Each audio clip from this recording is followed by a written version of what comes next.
Hi everyone, welcome back to my channel. If you're new here, my name is Ari. I'm a Taurus Sun, Cancer Rising, Aquarius Moon, and a light path number 7. If you're not new here, thank you for watching another video of mine and choosing to support me further. It does mean a lot to me. Please make sure to like, comment, and subscribe before you do leave this video, especially if you're able to relate or connect with this reading.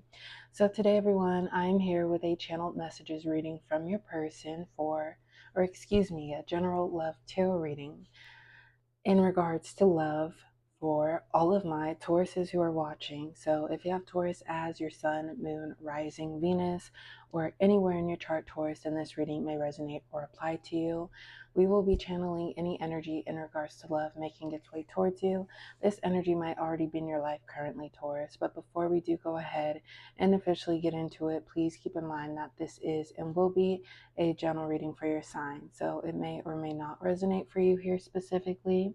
And if it is not, Taurus, please don't take it personally. Also, we will have your extended reading available as well. There is a Taurus membership if you'd like to just follow up with only Taurus readings now. So that will be linked in the pinned comment and in the description. But let's go ahead and see what we have for my Tauruses.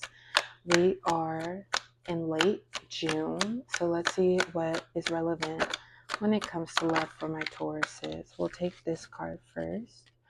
Queen of Pentacles energy. Okay, we also have the Queen of Cups, Taurus.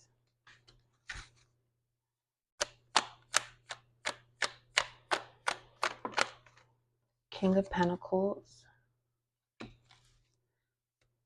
What else do we need to know when it comes to the energy of love for Taurus? Queen of Pentacles, Queen of Cups, King of Cups. Okay, we do have the Eight of Cups reversed. I do apologize, Taurus. There's a gnat on the table because I keep some of my plants over in this area. So I do apologize if you saw that. Let's see what we need to know about the Eight of Cups in reverse for Taurus. We also have the Hermit here, which is Virgo energy.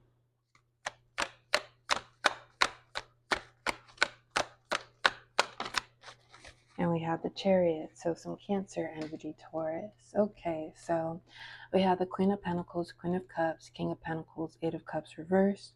We have the Hermit and we have the Chariot. All right, Taurus. So I do feel like this is more so for my single Tauruses. I feel like there's an energy or a sense of being that you crave, Taurus, and it's like, if it's not that, I don't want it. And specifically, if it's not that, I don't want it. I feel like if it's anything less than stability, if it's anything less than maturity, wanting somebody who's emotionally available, Taurus, I feel like that's what you're craving. And anything less than that, it could be immediately tiresome.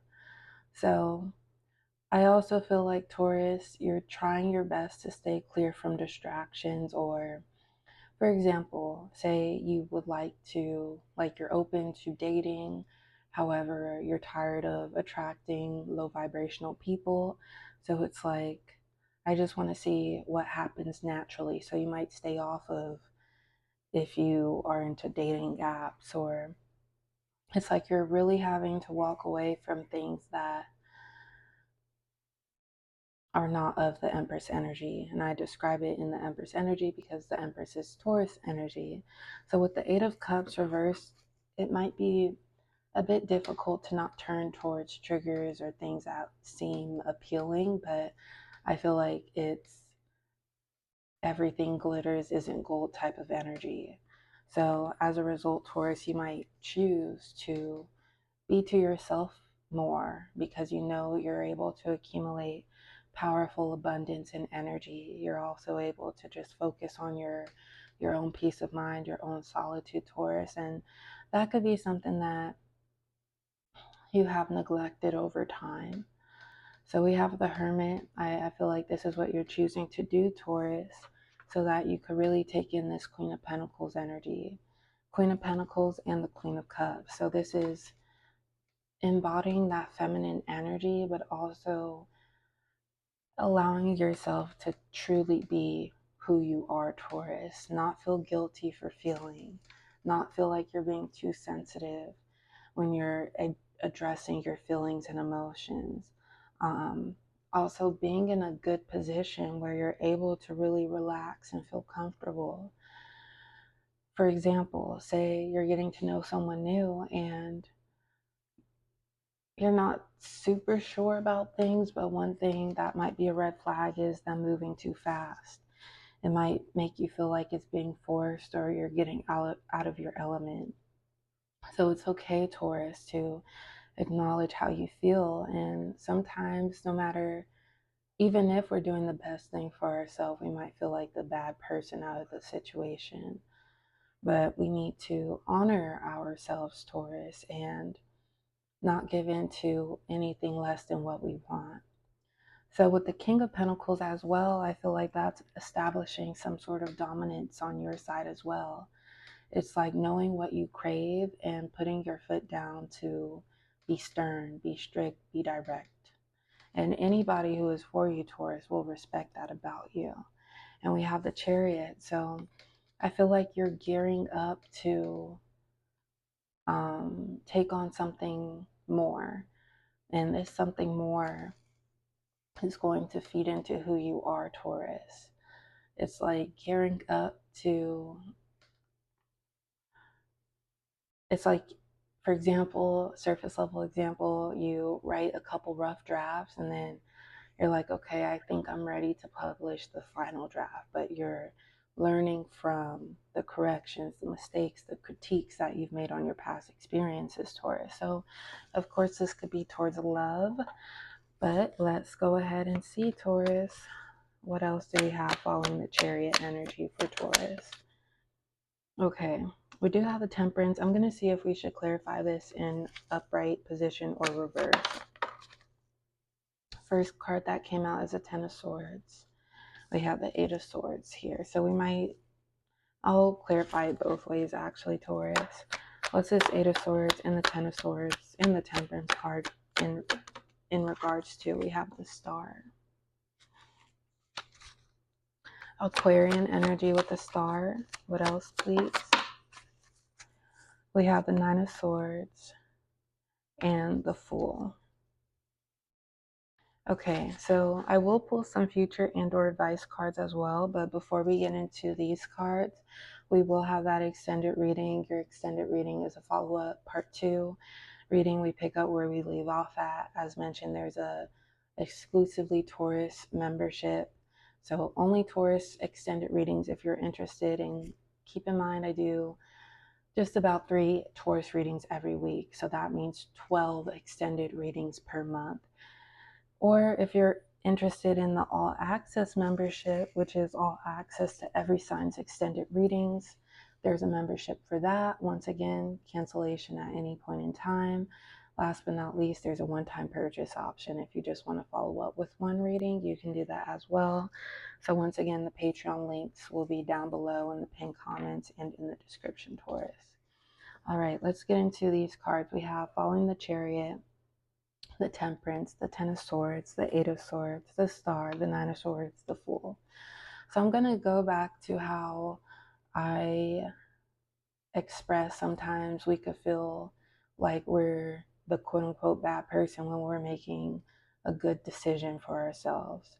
I feel like that's where we're at, Taurus, and this could be cutting someone off, moving past somebody. Perhaps you have been closed off while you've been dealing with a specific person, and it's like you go into this hermit mode to gear up into that Chariot mode where you're ready to pursue. You feel like you have made amends with how you feel and not rejecting your emotions here, Taurus. So while you're doing this work, whoever you're dealing with, or maybe the person that you've cared most about in terms of love, they're still doing their own thing. It's like, how come or more so, you're not going to see this version of me because you didn't help contribute. It's like you tried to steer me back. You tried to withhold me from my highest potential. So with the temperance, this is Sagittarian energy. I feel like you're trying to have some balance. You're trying to feel confident within that balance. Also, Taurus, just accepting that it's okay. It's okay to recalibrate. It's okay to quote unquote feel off track because you'll get it back. Resilience, Taurus. I feel like that's what you're taking in after a period of maybe overthinking, overdoing, feeling overwhelmed, Taurus, by a situation or a love connection that kind of keeps going in circles. And sometimes when something like when we try different approach after different approach, and to us it's like I don't see where things could go wrong, but then somebody else affects that and it makes us feel like we're the issue. That could be a hard cycle to break, Taurus, to acknowledge who we are, our potential, how long we've been trying to make this work, when we have to realize it's not just us. There's so many other factors involved, Taurus. So I do feel as though there is something coming to you with the star card where it seems like it's in alignment, Taurus. This could be an opportunity and it enables you to grow. It also perhaps provides opportunity to travel. But it's one of those things, Taurus, where it's reminding me of that game Hungry Hippo, where I guess you're strategic with it, but you have to like time it or be quick on your feet, um, and go for it. Know that you're able, you're capable, you're deserving of accepting, Taurus. And honestly, with the Nine of Swords, I feel like even remorse or guilt or acknowledging this change for yourself, Taurus, it could be a lot to take in. Not not all tears are it's like we could be sad over something, but not in a way where we feel like we're missing out, but it could be a sadness that comes with it not acknowledging what we've been through and where we're now going. So I think it's like I don't want to say the wrong word, but basically a sort of a relief, but it could still feel heavy. But with the Fool card, what you're leaving or what you're coming into is so much better than what you're leaving, Taurus. So I I feel like you might have more confidence in leaving whatever connection or situation you're in because of how poor it's been to you, unfortunately. But once again, we'll see where that Fool card is headed, Taurus, within that extended reading. Let's do 2 future and or advice, please, for my Tauruses. For now, what else? We have the 2 of Pentacles and the Knight of Wands. So 2 of Pentacles came out in reverse and the Knight of Wands. So picking and choosing, recalibrating. Just because you decide on something for one moment doesn't mean you can't change your mind, Taurus. I feel like this also goes into taking on more than you can handle, but also perhaps committing to other people or things that really don't resonate with you. So if your mind changes, Taurus, don't be afraid to take action towards what you now want. Because if we don't do that, we could end up wasting our own time, Taurus. Let's go ahead and highlight a couple signs. Of course, any sign might be relevant. We have Aries, Capricorn, and Aquarius. We also had Virgo energy with the Hermit, Cancer with the Chariot, Temperance is Sagittarius. We have Aquarius, the Star, and then we have the Fool, which is Aries. But Taurus, once again, we'll have your extended reading available. Thank you all for being here. Please like, comment, and subscribe, and I'll talk to you all next time. Bye.